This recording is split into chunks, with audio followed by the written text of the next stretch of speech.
কোরআনুল কারীমে আল্লাহ বলছে, সূরা জুমারের মধ্যে আছে, প্রত্যেক মানুষের আল্লাহ তাআলা তার রুহু তার দেহ থেকে দুইবার আলাদা করে। একবার চূড়ান্তভাবে মালাকুল মউত আজরাইল দিয়া, আর দ্বিতীয় খোদার কসম আল্লাহ বলছে প্রত্যেকবার বান্দা যখন ঘুমায় আল্লাহ তার রুহুটা তার দেহ থেকে আলাদা করে নেয়।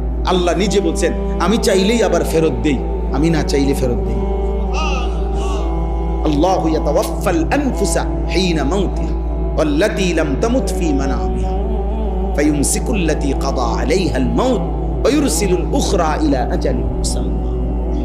এরপরে আল্লাহ কি সুন্দর করে বলছে, তবে শুনো বান্দা, প্রতিবার যদিও আমি রুহুটা ফেরত দেই ঘুম থেকে জাগবার সময়, কিন্তু এইটাও ইলা আজালিম মুসাম্মা, একটি নির্দিষ্ট সময় পর্যন্তই ফেরত দিচ্ছি। এই ফেরত দিলেও তুমি ধোঁকা খাইও না যে কোনোদিন আটকাবো না, না সত্যি সত্যি একদিন রুহুটা একবার নেব আজরাইল দিয়া, আর কোনোদিন